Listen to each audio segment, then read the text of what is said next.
نبوت کے لیے جس کا ہر گام اٹھے، ختم نبوت کے لیے سر میرا ڈھال بنے اس کی حفاظت کے لیے، جس کا ہر گام اٹھے ختم نبوت کے لیے۔ بسم اللہ الرحمن الرحیم۔ السلام علیکم ورحمۃ اللہ وبرکاتہ۔ ختم نبوت کورس برائے خواتین 4 اسباق الحمدللہ ہمارے مکمل ہوئے، جن کو یہی کوشش کی گئی کہ بہت ہی مختصر انداز میں آپ تک پہنچایا جائے، تاکہ بہت زیادہ تفصیل بتانے سے عام طور پر بات ذہن میں نہیں رہتی، اس لیے بنیادی چیزیں آپ کو بتائی گئیں تاکہ کم از کم قادیانیت کا تعارف آپ کے سامنے آ جائے کہ یہ کون ہے کون نہیں ہے،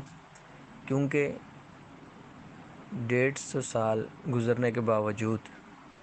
ابھی تک بہت سے ہمارے مسلمان ایسے ہیں جو قادیانیت کو اور قادیانی اور مرزائیت کو نہیں سمجھتے۔ ان کے سامنے نام لیا جائے عجیب انداز میں دیکھتے ہیں کہ نہ جانے کس مخلوق کا نام لیا گیا ہے، حالانکہ یہ بہت بڑا فتنہ ہے۔ اس کے عقائد سے ہر مسلمان کو آگاہی ہونا لازمی ہے، اور جب ان سے بائیکاٹ کی بات کی جاتی ہے کہ قادیانیوں سے مرزائیوں سے کسی قسم کا لین دین، ان کے خوشی غمی میں شریک ہونا جائز نہیں ہے، تو پھر بعض مسلمان جن کو علم نہیں ہوتا وہ یہ اعتراض اٹھاتے ہیں کہ باقی بھی تو کافر ہیں، عیسائی ہیں، یہودی ہیں، ہندو ہیں، آخر ان سے اگر لین دین، ان سے خرید و فروخت جائز ہے تو قادیانیوں سے کیوں جائز نہیں ہے؟ قادیانیوں کے لیے اتنا سخت حکم کیوں لگایا گیا؟ بنیادی طور پر یہ بات سمجھیں کہ کفر اسلام کی ضد ہے، اور اس کی 3 قسمیں بالکل ظاہر ہیں، یعنی کافر 3 قسم کے ہوتے ہیں، 3 قسم کی اس کی اقسام ہیں۔ پہلے نمبر پر ایک وہ کافر ہے جو اعلانیہ کافر ہو، اور ایک وہ کافر ہے جو اندر سے تو کافر ہو اور اوپر سے اپنے آپ کو مسلمان کہے۔ تیسرا وہ کافر ہے جو اپنے کفر کو اسلام ثابت کرنے کی کوشش کرے۔ پہلے قسم کا کافر جو اعلانیہ طور پر کافر ہو، اس کو مطلق کافر کہتے ہیں، اس میں یہودی ہیں، عیسائی، ہندو وغیرہ سب داخل ہیں، کہ وہ اعلانیہ طور پر عیسائی خود کو کرسچن کہتا ہے، اعلانیہ طور پر یہودی خود کو یہودی کہتا ہے، ہندو اپنے آپ کو ہندو کہتا ہے۔ اور دوسری قسم تھی، اس کو منافق کہتے ہیں، کہ دل میں تو کفر ہے لیکن ظاہری طور پر اپنے آپ کو مسلمان کہہ رہا ہے۔ اور تیسری قسم کو اصطلاحاً زندیق کہا جاتا ہے، کہ یہ اپنے کفر کو اسلام کا لبادہ اوڑھ کر پیش کر رہا ہے، حالانکہ ہے یہ خالص کفر، لیکن یہ اس کفر کو کیا کرتا ہے؟ اسلام کا نام بنا کر پیش کرتا ہے۔ اس کی عام سادہ سی مثال یہ سمجھیے کہ ایک آدمی ہے، اس کی گوشت کی دکان ہے، اب اس گوشت کی دکان کے اندر بیچ تو بکرا رہا ہے، لیکن ساتھ اس نے کتے کا گوشت بھی رکھا ہوا ہے۔ اب بکرے کو تو بکرا بنا کر پیش کرے یہ تو ٹھیک ہے، اور ایک آدمی ہے وہ کتے کا گوشت بھی رکھا ہے، وہ کتے کے گوشت کو کتا بنا کر ہی پیش کرے کہ جی یہ کتے کا گوشت ہے، سور کا گوشت ہے، تو یہ ٹھیک ہے، اس نے حق کو حق کہا، غلط کو غلط کہا، کوئی مسئلہ نہیں۔ لیکن ایسا شخص جو بیچ تو گدھے کا گوشت رہا ہے، بیچ تو کتے کا گوشت رہا ہے، لیکن یہ ثابت کر کر اور یہ لوگوں کو باور کرا کر کہ یہ بکرے کا گوشت ہے، یہ گائے کا، یہ بھینس کا حلال گوشت ہے، تو اس کا جرم زیادہ سمجھا جائے گا کہ ایک تو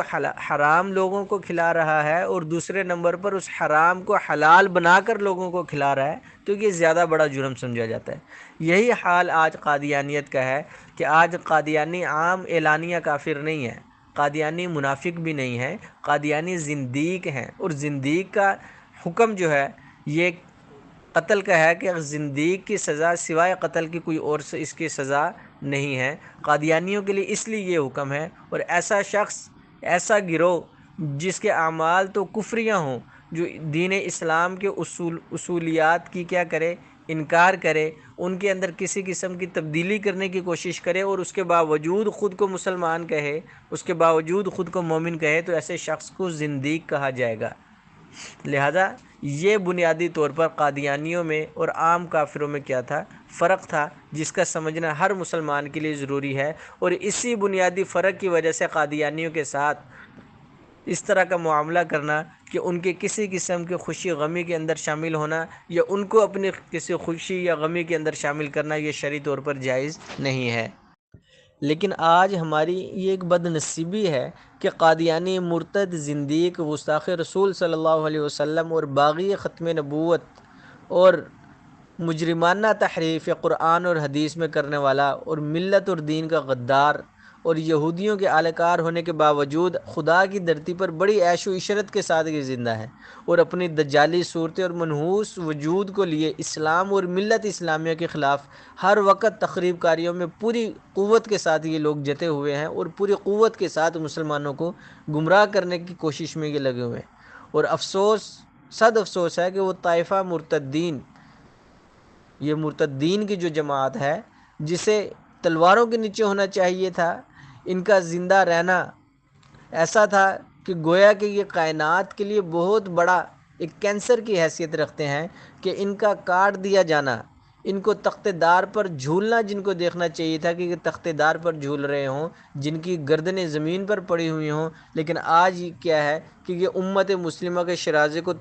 توڑنے کے اندر لگے ہوئے ہیں اور امت مسلمہ کے اندر ایسے شک و شبہات ڈالنے کے اندر لگے ہوئے ہیں کہ ہمارا مسلم نوجوان تھوڑے سی پیسے کی قلت آ جائے، یہ لوگ اس کو پیسہ دیتے ہیں، لندن پیرس کی سیر کروا کر اس کو قادیانی بنا لیتے ہیں۔ آج مسلمان نوجوان جو شہوت سے تنگ آیا ہوا، جب اس کے سامنے خوبصورت عورت کو پیش کیا جاتا ہے، اس خوبصورت عورت کے ذریعے اس کو قادیانی بنا لیتے ہیں۔ یعنی مسلمان کے اندر جس قسم کی کمی ہوتی ہے، یہ قادیانی اس کمی کو پورا کر کے ان کو اپنے مذہب میں شامل کر لیتے ہیں، اور ہمارا مسلمان اس چیز کو پہچانتا نہیں کہ عقیدہ ختم نبوت بنیادی ترین عقیدہ ہے، اور یہی وہ عقیدہ ہے جس عقیدے کی بنیاد پر کہ جس کی رسالت آپ صلی اللہ علیہ وسلم کی رسالت کو ماننے کے بعد ہی انسان عقیدہ توحید پر قائم رہتا ہے، عقیدہ رسالت کو ماننے کے بعد ہی انسان عقیدہ آخرت پر قائم رہتا ہے کہ عقیدہ رسالت آیا، محبوب سرکار صلی اللہ علیہ وسلم آئے، انہوں نے بتلایا کہ اللہ کی ذات ایک ہے، انہوں نے بتایا کہ اللہ کے ساتھ کسی کو شریک نہیں کرنا، انہوں نے بتلایا کہ ہر قسم کی خوشی غمی میں ساتھ آنے والا کام، ساتھ دینے والی ذات کون ہے؟ وہ اللہ رب العزت کی ذات ہے۔ اگر عقیدہ ختم نبوت ہی کو نہ مانیں، عقیدہ رسالت ہی کو نہ مانیں گے تو عقیدہ توحید بھی خطرے میں پڑ جائے گا۔ عقیدہ رسالت کو نہ مانیں گے تو اسی عقیدہ رسالت نے ہمیں بتایا کہ مرنے کے بعد ایک زندگی شروع ہونے والی ہے جس میں اچھا کرنے والے کے ساتھ اچھائی ہوگی، برا کرنے والے کے ساتھ اس کے ساتھ برائی کی جائے گی، اور اس کا انجام ان کو بتلایا گیا، یا جنت ہے یا جہنم ہے۔ جب عقیدہ رسالت ہی ہمیں معلوم نہ ہوگا، عقیدہ رسالت ہی میں ہمیشہ کو ہوگا تو کیا ہوگا؟ عقیدہ آخرت ہمارا خراب کہ مرنا ہی ہے یا نہیں مرنا۔ جب بتانے والے کے اوپر ہمیں یقین نہیں تو پھر مرنے کے بعد کی زندگی پر کیا یقین ہوگا؟ لیکن یہ تمام چیزیں قادیانیت کے عقائد سمجھنے اور دیکھنے کے باوجود جب آپ معاشرے کے اندر ایک نگاہ دوڑاتے ہیں تو واضح طور پر نظر آتا ہے کہ کسی کا بھائی قادیانی، کسی کا چچا قادیانی، کسی کا شوہر قادیانی، کسی کی بیوی قادیانی، تو کسی کا استاد قادیانی، کسی کا شاگرد قادیانی، کوئی افسر قادیانی ہے تو کوئی قادیانیت کا ماتحت رہ کر اس کی فیکٹریوں میں کام کر رہا ہے، کوئی کسی قادیانی کا جگری دوست جو ہے وہ مسلمان بنا پھر رہا ہے، اور کوئی قادیانی شریک کاروبار ہے اور کوئی قادیانی ہمسایہ بنا پھر رہا ہے۔ لہٰذا یہ تمام مسلمانوں کے ساتھ اٹیچ ہو کر رہ رہے ہیں، اور بعض جگہ تو یہ ہے کہ قادیانی اعلیٰ عہدوں پر تعینات ہیں، جیسے کہ ہمارے ملک پاکستان کے اندر بڑے بڑے عہدوں پر قادیانی تعینات ہیں، اور بڑی سزا یہ ہمیں ملی کہ ہم نے ملک اسلام کے نام پر بنایا، لیکن سب سے پہلا وزیر خارجہ ظفر اللہ خان وہ قادیانی تھا۔ لہٰذا یہ قادیانیت ایک ایسا ناسور ہے کہ ان کی خوشی کے اندر شامل ہونا، ان کو اپنی خوشیوں میں شامل کرنا دونوں حرام، ان کے غم میں شامل ہونا، ان کو اپنے غم میں شامل کرنا یہ اسی طرح حرام ہے۔ ان کے ساتھ کسی قسم کا نرمی کا برتاؤ، ان کو اپنی دکان سے سامان دینا یا ان کی دکان سے سامان لینا، ان کو اپنی مصنوعات دینا یا ان کی مصنوعات خریدنا، یہ شرعی طور پر حرام ہے، اور یہ اسی زمرے میں آ جاتا ہے کہ جس کو قرآن مجید کے اندر اللہ رب العزت نے بیان فرمایا کہ وتعاونوا علی البر والتقوی، کہ نیکی اور اچھائی کے کاموں میں تو تعاون کرو، ولا تعاونوا علی الاسم والعدوان، لیکن برائی کے کاموں میں تعاون نہ کرو۔ اب مسلمان ان سے کوئی چیز خریدتا ہے تو اس خریدنے پر یہ جو ان کو بچت آتی ہے یہ پیچھے قادیانیت کو دیتے ہیں، اور وہ قادیانیت اس سے لٹریچر چھاپتی ہے، وہ قادیانیت اس سے اپنے بنائے ہوئے قوانین اور اپنے بنائے ہوئے کتابچے، اپنی بنائی ہوئی چھوٹی موٹی کتابیں مسلمانوں میں تقسیم کرتے ہیں، اور انہی پیسوں سے ایک غریب مسلمان کو پیسے دے کر قادیانی بنایا جاتا ہے۔ انہی پیسوں سے جو ہم نے ان کی چیزیں مصنوعات خرید کر لی ہوتی ہیں، انہی پیسوں سے ایک غریب مسلمان کو گاڑی دے کر اس کے ایمان کو خرید لیا جاتا ہے۔ لہٰذا قادیانیت سے کسی قسم کا تعلق نہیں ہونا چاہیے، ان میں واضح فرق آپ کو بتا دیا گیا ہے۔ یہاں پر ایک اور بات ذہن نشین کریں جو کہ بہت ضروری ہے، کہ یہ تو تھا فتنہ قادیانی، اسی فتنہ قادیانیت سے ملتا جلتا ایک اور فتنہ جس کا تعلق عام طور پر لاہور میں بہت زیادہ دیکھنے کو ملتا ہے، اور حیدرآباد اور سندھ میں اس کی بہت جڑیں ہیں، اس کو کہا جاتا ہے فتنہ گوہر شاہی۔ فتنہ گوہر شاہی کیا ہے؟ یہ جس طرح مرزا غلام احمد قادیانی کو امت مسلمہ سے جذبہ جہاد ختم کرنے اور دین میں شک و شبہ ڈالنے کے لیے کھڑا کیا گیا تھا، اسی طرح اسی سے ملتا جلتا ایک اور فتنہ بھی پاکستان میں کھڑا کیا گیا، جس کا بانی ریاض احمد گوہر شاہی۔ اس نے پورے دین کی عمارت کو ڈھانے کا مکمل اعلان کر دیا۔ اس نے نماز، روزہ، حج، زکوٰۃ کے ساتھ ساتھ تمام شعائر اسلام کا بھی انکار کیا۔ اور ریاض احمد گوہر شاہی کون تھا؟ بنیادی طور پر اس کا کچھ تعارف سن لیں کہ یہ اپنی جماعت کا نام اس نے رکھا سرفروشان اسلام کے نام سے، انجمن سرفروشان اسلام۔ اور گوہر شاہی ملعون یہ میٹرک پاس تھا، اور پیشہ کے اعتبار سے یہ ویلڈر اور موٹر مکینک تھا، اور نسلاً یہ بھی مغل تھا، جیسے قادیانی مغل تھا، یہ بھی مغل خاندان سے تعلق رکھتا تھا، مگر خود کو سید کہلواتا تھا۔ اور کوٹری خورشید کالونی حیدرآباد سندھ میں اس نے روحانی مرکز کے نام سے اپنا اڈا بنایا، اور وہاں سے ہی سادہ لوگ مسلمانوں کو گمراہ کرنا اس نے شروع کیا۔ اور گوہر شاہی کے عقائد کیا ہیں؟ بنیادی عقائد آپ کے سامنے پیش کر دیتا ہوں۔ اس کے جو رسالوں میں اس نے لکھے ہیں کہ سب سے پہلا عقیدہ اللہ رب العزت کے بارے میں اپنے المہدی فاؤنڈیشن کتاب ہے، اس میں اس نے لکھا کہ اللہ 3.5 کروڑ ہیں، یعنی اللہ ہمارے نزدیک ہے اللہ رب العزت کی ذات ایک ہے، لیکن گوہر شاہی فتنے کے نزدیک کیا ہے کہ اللہ تعالیٰ 3.5 کروڑ ہیں، اور ان سب کا خالق گوہر شاہی ہے، نعوذ باللہ۔ اور دوسرے نمبر پر حق کی آواز رسالے میں اس نے لکھا کہ جو کچھ محمد صلی اللہ علیہ وسلم مجھے پڑھاتے ہیں میں وہی بتاتا ہوں، نعوذ باللہ۔ یہاں پر اس نے آپ صلی اللہ علیہ وسلم کو استاد اور خود کو آپ علیہ السلام کا شاگرد قرار دیا۔ اور تیسرا فتنہ، گوہر شاہی ملعون کے عقیدت مندوں نے ایک سٹیکر شائع کیا جس میں لا الہ الا اللہ کے بعد محمد رسول اللہ کی جگہ ریاض احمد گوہر شاہی لکھا، مگر یہ شخص اس کے بارے میں یہ کہتا ہے کہ اس میں کوئی گناہ نہیں، کہ اس نے اس کلمے پر کوئی اعتراض نہیں کیا کہ تم جیسا مرضی لکھو، محمد رسول اللہ کی جگہ ریاض گوہر شاہی بھی لکھ لو تو کوئی اس سے فرق نہیں پڑتا۔ اسی طرح حق کی آواز صفحہ نمبر 3 پہ اس نے لکھا کہ اسلام کے بنیادی ارکان نماز، روزہ کے بارے میں کہتا ہے کہ ان میں کوئی روحانیت نہیں ہے، روحانیت دل کی ٹک ٹک میں ہے، یعنی دل میں جو دھک دھک کی آواز آتی ہے، اس کے نزدیک نہ نماز میں روحانیت ہے نہ روزے میں روحانیت ہے، روحانیت صرف دل کے اس حصے میں ہے۔ اور اس کا یہ عقیدہ تھا کہ صرف پورا کا پورا دین جو ہے یہ مکمل صرف ذکر کا نام ہے، اور وہ ذکر بھی کیا جو دل کی آپ کی ٹک ٹک یا دھک دھک کی جو آواز آ رہی ہے یہی ذکر ہے، بس اسی کو اس نے دین بنایا، اور باقی تمام چیزوں کو اس نے غیر ضروری قرار دیا۔ اور اس کے بعد اس نے سالنامہ گوہر شاہی 1997 میں جو اس نے رسالہ لکھا، اس میں صفحہ نمبر 8 پہ لکھتا ہے کہ میرے معتقد مجھے مہدی سمجھتے ہیں، اور جو مجھ کو جیسا کچھ سمجھے گا اس کو اتنا زیادہ نفع ملے گا، یعنی جو مہدی سمجھے گا اس کو مہدی جیسا نفع ملے گا، جو رسول سمجھے گا اس کو رسولوں جیسا، جو جتنا بڑا سمجھے گا اس کو اتنا بڑا نفع بھی ملے گا۔ اور حق کی آواز صفحہ نمبر 26 میں اس نے یہ دعویٰ کیا کہ میری تصویر چاند، سورج اور حجر اسود میں ظاہر ہو چکی ہے، لہٰذا جو اس کا انکار کرتا ہے وہ اللہ کی بہت بڑی نشانیوں کو جھٹلاتا ہے، نعوذ باللہ۔ اور اسی طرح اس نے 15 روزہ صدائے سرفروش حیدرآباد سے جو چھپتا تھا، اس میں اس نے لکھا کہ آپ صلی اللہ علیہ وسلم نے عالم ارواح کی شناسائی کی بنا پر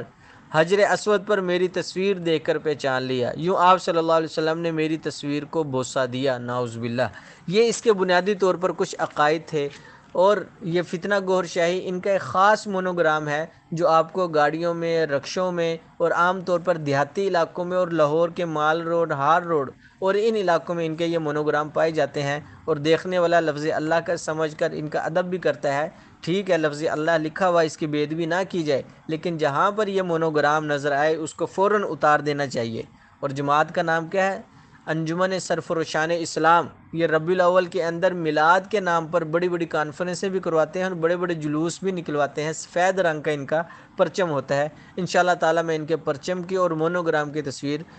گروپ میں انشاءاللہ تعالیٰ آج کے سبق کے بعد سینڈ کر دوں گا۔ تمام احباب سے گزارش ہے کہ اس کو غور سے دیکھیں، ذہن میں بٹھائیں، اور جہاں پر یہ نشان مونوگرام نظر آئے فوراً اس کو اتار دے، سمجھا کر۔ گاڑیوں کے پیچھے، رکشوں کے پیچھے لوگ اللہ کا نام سمجھ کر اور کسی مذہبی جماعت کا نشان سمجھ کر اس کو گاڑیوں پر برکت کے طور پر لگا لیتے ہیں، ان کو پیار محبت سے سمجھایا جائے اور ان کے عقائد بتائے جائیں۔ اس کے بعد آج کے سبق میں جیسا کہ وعدہ کیا گیا تھا کہ انشاءاللہ تعالیٰ قادیانیت کی مصنوعات کا ذکر کیا جائے گا، تو سب سے بڑی مصنوعات میں سے سب سے بڑی مصنوع جو ان کی تیار کی جانے والی چیز ہے وہ شیزان۔ شیزان کمپنی کوئی بھی ہو،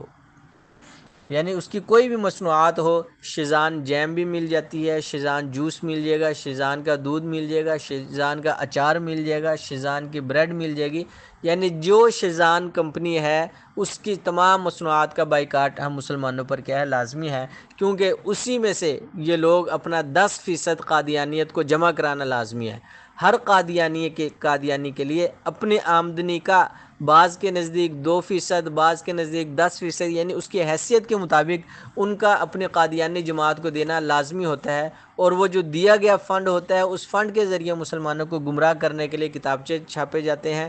گمراہ کرنے کے لیے مسلمانوں کو پیسوں کا لالچ دے کر قادیانیت میں شامل کیا جاتا ہے۔ لہٰذا اگر ہم نے ایک شیزان بوتل خریدی اور اس ایک شیزان کے پیچھے وہ پیسے کسی بھی مسلمان کو گمراہ کرنے میں ہو گئے تو اس کے اندر ہمارا برابر کا ہاتھ ہوگا، کیونکہ ہمیں یہ علم ہے کہ واضح طور پر قادیانیت یہ کام کرتی ہے، اور عام طور پر لوگوں کو یہ باور کرانے کی کوشش کی جاتی ہے کہ یہ مسلمان ہیں،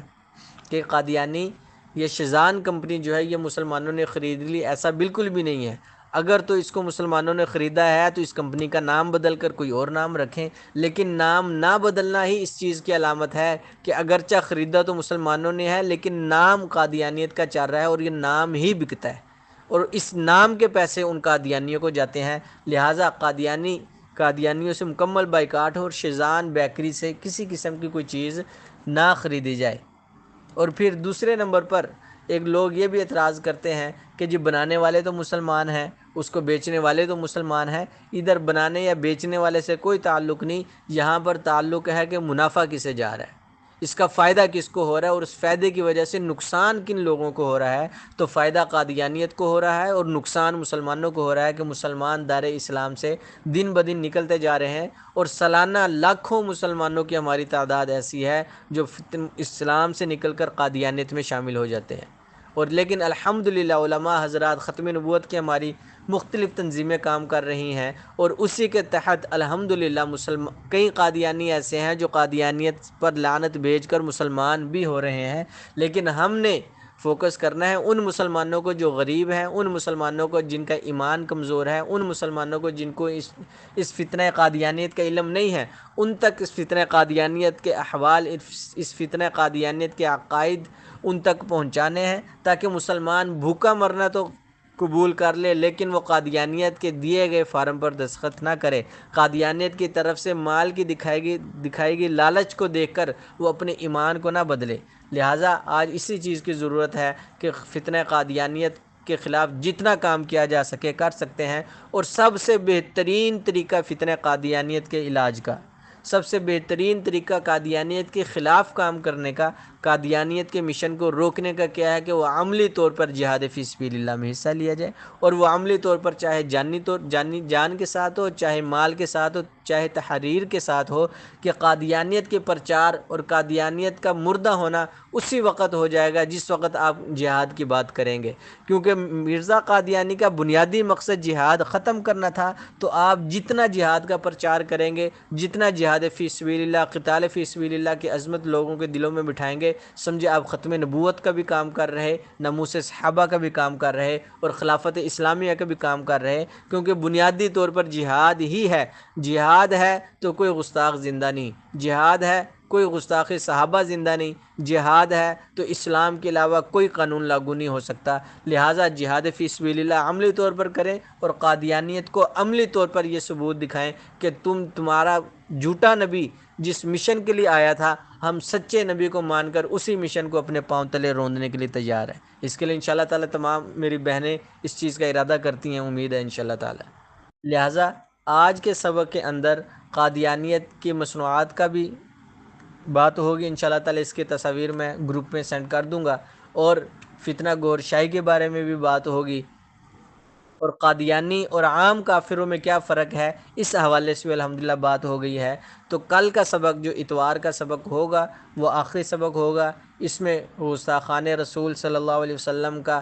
سابقہ ادوار میں، نبی کے دور میں، اس کے بعد والے دور میں جو بڑے بڑے واقعات ہوئے انشاءاللہ تعالیٰ ان کا بیان کیا جائے گا۔ اللہ رب العزت ہم سب کو اس کورس کو سمجھ کر اس پر عمل کرنے کی توفیق عطا فرمائے، اور فتنہ قادیانیت سے امت کو بچانے کی توفیق عطا فرمائے۔ وآخر دعوانا ان الحمد للہ رب العالمین۔